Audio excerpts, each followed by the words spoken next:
Doctor Mohammad Yunus, তাকে আমরা ধন্যবাদ জানাই। তিনি একটা যুগান্তকারী পদক্ষেপ গ্রহণ করেছেন। বাংলাদেশের স্বাধীনতার পর থেকে কোনো রাষ্ট্রপ্রধান এমন ব্রিলিয়ান্ট সিদ্ধান্ত গ্রহণ করে নাই, বুদ্ধিভিত্তিক সিদ্ধান্ত, যেটা ডক্টর মোহাম্মদ ইউনূস গ্রহণ করেছে। কি করেছে দেখেন, স্বাধীনতার পর থেকে কোনো রাষ্ট্রপ্রধান দেশের মধ্যে যত বড় ক্রাইসিস মোমেন্টে আসুক না কেন, তারা পরামর্শ করেছে কাদের সাথে? তার পাশে কে আছে তার সাথে, যারা ভালো তেল মারতে পারে তার সাথে, যারা তেলের ডিপো খুলতে পারে তার সাথে পরামর্শ করেছে দালালদের সাথে। কথা বলেন ঠিক কিনা? যার দরুন সমস্যার সমাধান হয় নাই। গতকাল এবং পরশুদিন তিনি কি করলেন? দেশের প্রধান প্রধান রাজনৈতিক দলের যারা মুখপাত্র তাদেরকে ডাকলেন, ওপেনে সামনাসামনি বসলেন, যে আপনারা সিদ্ধান্ত দেন, আপনারা মতামত ব্যক্ত করেন। সকলের মতামত তিনি শুনলেন, শ্রদ্ধা করলেন। সকল ঘরানার রাজনীতিবিদদেরকে এক কাতারে বসাইয়া নাস্তা পানি খাওয়ালেন। সুবহানাল্লাহ বলেন। একটা মিল মোহব্বত হলো, একটা সেতু বন্ধন হলো, ঐক্যে যেন ফাটল না হয়, ঐক্য বিনষ্ট না হয়, একত্রিত করলেন। গেল গত পরশুদিনের ব্যাপার। গতকালকে দেশের শীর্ষস্থানীয় আলেম ওলামা, হেফাজুল ইসলামের পক্ষ থেকে, এরপরে চরমনাই ইসলামী আন্দোলনের পক্ষ থেকে, জামাত ইসলামের পক্ষ থেকে, আগে রাজনীতিবিদরা গিয়েছে, গতকালকে গিয়েছে ধর্মগুরুরা। বিভিন্ন ধর্মের অনুশাসনে যাদেরকে মানুষ মানে, শ্রদ্ধা করে, শেখ আহমদুল্লাহ হাফিজাহুল্লাহ, মুফতি আব্দুল মালিক হাফিজাহুল্লাহ, হ্যাঁ, ডক্টর আফম খালেদ হোসেনের নেতৃত্বে এতগুলো মানুষ প্রধান উপদেষ্টার সামনে আলেমরা সরাসরি বসেছে। অথচ দেখেন, এই দেশের রাষ্ট্রের শিক্ষা সিলেবাসের যে প্রণয়ন করা হয় গত স্বৈরাচারের আমলে, আলেমরা শেখ হাসিনার সাথে সরাসরি বৈঠক করার জন্য কতবার অ্যাপ্লিকেশন করেছে, কতবার দরখাস্ত করেছে যে আমরা প্রাইম মিনিস্টারের সাথে এই বিষয়টা বসবো। তাদের পিছনে, তাদের আমলাদের পিছনে দৌড়াতে দৌড়াতে ঘুরতে ঘুরতে ঘুরতে ঘুরতে জিন্দিগি ছাড়া তারাই দেখা করতে পারবে যারা শেখ হাসিনার পাঁচহারা গোলাম, তারা এছাড়া কেউ দেখা করতে পারবে।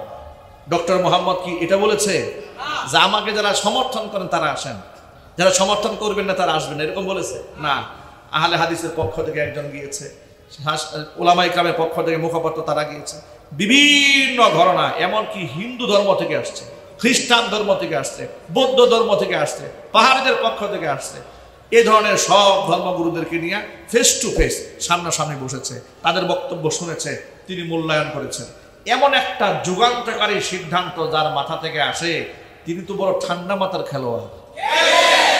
কথা বলেন। ভারত তো এমনি পাগল হয় নাই, পাগল হওয়ার কয়েকটা কারণ আছে। আপনাদেরকে বলি কেন পাগল হয়েছে। পাগল হয়েছে বিগত স্বৈরাচারের আমলে স্বৈরাচারীকে ক্ষমতায় বসাবার লোভ দেখিয়ে দেশ থেকে ভারতের সুবিধা যা আছে সব তারা হাতিয়ে নিয়েছে। এমনকি আমাদের উত্তরবঙ্গের লালমনিরহাটে, সেখানে বিরাট এলাকা জুড়ে সেই 47-এর দেশ ভাগ হওয়ার আগে থেকে ব্রিটিশ আমল থেকেই সেখানে একটা বিমান ঘাঁটি ছিল, বিরাট বড় বিমান ঘাঁটি।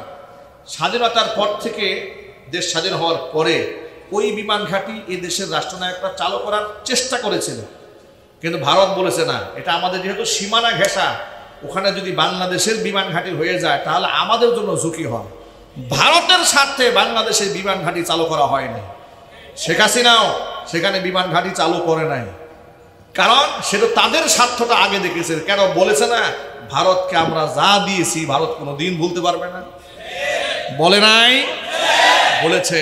তাকে ধরে এনে রিমান্ডে দিয়ে জিজ্ঞেস করা উচিত, কি কি দিয়েছে জাতির সামনে বল। ঠিক না বলে? তাকে রিমান্ডে নেওয়ার দরকার আছে না নাই? এবার শুনেন, সেই বিমান ঘাঁটিতে, যে বিমান ঘাঁটি শেখ হাসিনা বাস্তবায়ন করে নাই ভারতের স্বার্থে, ডক্টর মোহাম্মদ ইউনূস ক্ষমতায় সেই বিমানবন্দরের ঘাঁটিতে প্রথম কাজ শুরু করছে। আরে বাবা, মাথা তো এমনি নষ্ট হয় নাই, পাগল কি আর এমনি হয়েছে? পাগল হয় নাই। মনে রাখা উচিত, নরেন্দ্র মোদী সাহেব, আপনি হচ্ছেন চা বিক্রেতা আর ডক্টর ইউনূস হচ্ছেন নোবেল বিজয়ী। ডক্টর ইউনূসের কথাগুলো শুনবেন। এই 80 থেকে 86 বছর বয়সে বৃদ্ধ মানুষটি যে কি ব্রিলিয়ান্ট উচ্চারণ করেন, যতগুলো দেশের নাম, যতগুলো রাষ্ট্রের নাম উনি অবলীলায় বলেন, এত কাপ চাও সে জীবনে বিক্রি করে নাই। ঠিক কিনা বলেন? এমন একজন মেধাবী মানুষ তিনি, তার সাথে আপনি খেলতে আসছেন। অপেক্ষা করেন, অপেক্ষা করেন। আপনি তো দাঙ্গা বাজাতে চেয়েছিলেন, আপনি দাঙ্গা বাজাতে এসে দেখলেন ডক্টর মোহাম্মদ ইউনূস আলেম, পীর, বুজুর্গ, হিন্দু, বৌদ্ধ, খ্রিস্টান সব এক বানায় ফেলছে। আলহামদুলিল্লাহ বলবেন না? আল্লাহু আকবার বলেন। আমি আপনাদেরকে একটা উদাত্ত আহ্বান জানাই, আমাদের মধ্যে রাজনৈতিক বিভাজন থাকতে পারে, মতানৈক্য থাকতে পারে, দুইটা ব্যাপারে আমাদের কোনো মতামত নাই, আমরা সব এক। কয় ব্যাপারে? এক হচ্ছে কোরআন এবং সুন্নাহর ব্যাপারে, আল্লাহ এবং রসুলের ব্যাপারে, আল্লাহর বিধানের ব্যাপারে কোনো ঐক্যমত্য নাই, কোনো বিভাজন নাই। অনুরূপভাবে স্বাধীনতা, সার্বভৌমত্ব রক্ষায় রাষ্ট্রে যদি কোনো হুমকির মুখে পড়ে, আমার দেশের 1 ইঞ্চি মাটি নিয়ে যদি কেউ ষড়যন্ত্র করে, তাহলে তার সম্মতির জবাব দেওয়ার জন্য কোনো দলমত নাই, সব আমরা এক। আল্লাহর কোরআনের খাতিরে যেমন আমরা এক, আমরা রাষ্ট্রকে রক্ষা করার জন্য এক ছিলাম, এক আছি, ভবিষ্যতেও এক থাকবো। প্রস্তুত আছেন কিনা? দু হাত দেখতে চাই।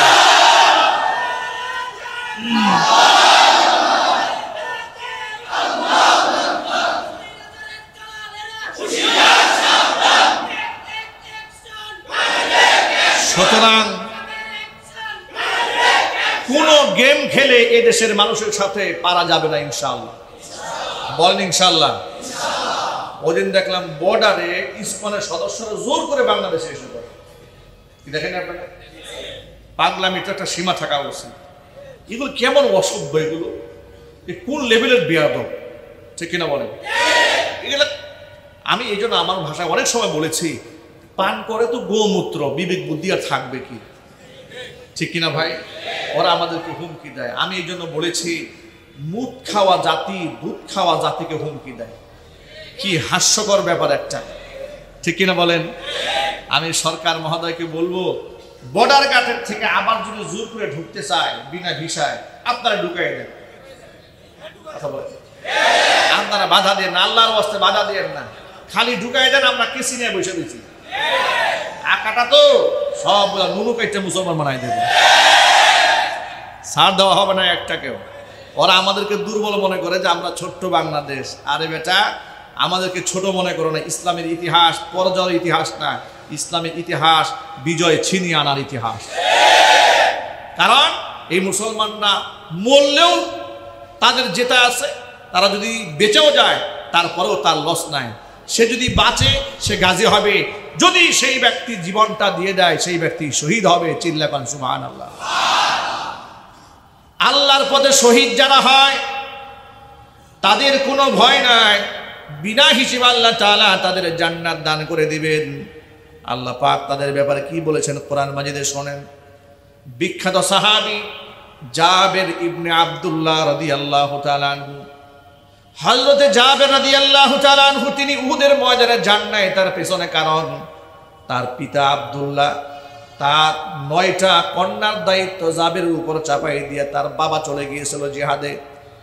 পিতা জিহাদে গিয়ে শহীদ হলেন। হযরতে জাবেরের মনটা খুব ভার হয়ে আছে, মন খুব খারাপ। বাবা শাহাদাত বরণ করেছেন। নবীজি সাল্লাল্লাহু আলাইহি ওয়াসাল্লাম বুঝতে পারলেন। নবীজি সাল্লাল্লাহু আলাইহি ওয়াসাল্লাম জাবের রাদিয়াল্লাহু তাআলা আনহুকে ডেকে বলছেন যে, জাবের, তোমার পিতার শাহাদাতের পর আল্লাহর সাথে তোমার বাবার কি কথোপকথন হয়েছে সেটা কি তুমি জানো? জাবের বললেন, আল্লাহু ওয়া রাসূলুহু আলাম। আমি কেমনে বলবো বিষয়টা? আল্লাহ এবং তার রাসূলই ভালো জানেন।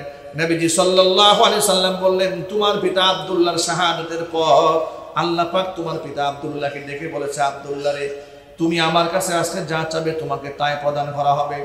তোমার পিতা আব্দুল্লাহ আল্লাহকে ডেকে বলল, রব্বুল আলামিন, তুমি যেহেতু আমাকে চাওয়ার সুযোগ করে দিয়েছো, তেমন কিছু চাই না, আসলে একটা বারের জন্য দুনিয়াটা আমাকে আরেকবার পাঠাইয়া দাও। কারণ শাহাদাতের যে এত সম্মান, এত মর্যাদা, এটা তো আগে জানতাম না।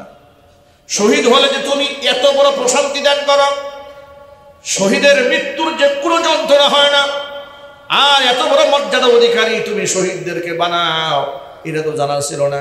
মেহেরবানি করে আরেকটা বার দুনিয়াতে পাঠিয়ে দাও, যাতে করে তোমার পথে লড়াই করে আবার শহীদ হয়ে তোমার কাছে আসতে পারি। আল্লাহ পাক বলেন, আব্দুল্লাহ রে, এই দুনিয়ার নিজাম আমি করে দিয়েছি। স্বাভাবিক মৃত্যু কিংবা শাহাদাতের মাধ্যমে কোনো ব্যক্তি যদি আমার কাছে আসে, তাহলে তাকে আর দুনিয়াতে আর ফিরিয়ে দেওয়া হবে না। তুমি অন্য কেউ চাওয়ার থাকলে চাও, তখন তিনি বললেন, অন্ততপক্ষে দুনিয়াবাসীকে তুমি জানায় দাও আমরা শহীদ হওয়ার পরে তুমি আমাদেরকে কত মর্যাদা দিয়েছো। এরপরে আল্লাহ তাআলা কোরআন মাজিদ দুটো আয়াত নাযিল করলেন। আল্লাহ রাব্বুল আলামিন বললেন, ওয়ালা তাহসাবান্নাল্লাযীনা কুতিলু ফি সাবিলিল্লাহি আমওয়াতা বাল আহইয়াউন ইনদা রাব্বিহিম ইউরযাকুন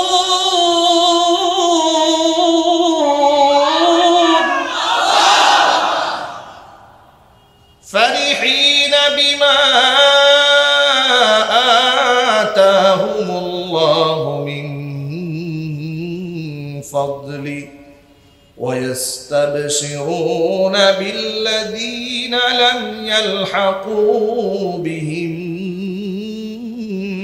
من خلفهم ألا خوف عليهم ولا هم يحزنون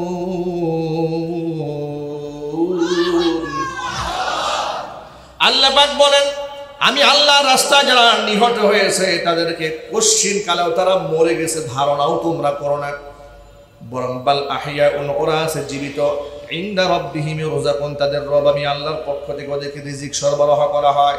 ফারিহিনা বিমা আতাহুমুল্লাহু মিন ফাদলিহি, আমি আল্লাহ তাআলা তাদেরকে যে নিয়ামত দান করেছি নিয়ামত নিয়ে তারা বড়ই খুশি আছে। ওয়াস্তাবশিরুনা, তারা সুসংবাদ দিচ্ছে ওই সমস্ত ব্যক্তিদেরকে যারা এখনো ওদের সাথে মিলিত হয় নাই, এই কথা বলে তাদের কোনো ভয় নাই, তাদেরকে তারা ব্যতীত হবে না। জোরে কোন সুবহানাল্লাহ। আয়াত দ্বারা প্রমাণ হয়ে গেল শহীদরা মরে না, শহীদরা জিন্দা হয়ে যায়। আমার ভাইয়েরা, এই জন্য সকল যুবক এবং তরুণদের প্রতি আমাদের উদাত্ত আহ্বান, 5 ওয়াক্ত নামাজ বা জামাত মসজিদে আদায় করব, সুন্নাহ ভিত্তিক জীবন যাপন করব, হক হালাল মতো বেঁচে চলবো, হারাম বর্জন করব, হালাল মতো জীবন যাপন করব, সুদ ঘুষ জিনা ব্যভিচারকে আমরা প্রত্যাহার করব। আল্লাহ যেন কবুল করেন, জোরে কোন আমিন। এবং মনে মনে আল্লাহ যদি কোনোদিন সুযোগ দেন ইসলামের জন্য, রাষ্ট্রের জন্য, ধর্মের জন্য যদি জিহাদ করার মোমেন্ট আসে, যদি ওলামাদের পক্ষ থেকে ডাক আসে, রাষ্ট্রপ্রধানের পক্ষ থেকে ডাক আসে, কুফফারদের বিরুদ্ধে গজওয়াতুল হিন্দে ঝাঁপিয়ে পড়ার জন্য প্রস্তুত আছেন না নাই? আল্লাহ যেন কবুল করেন।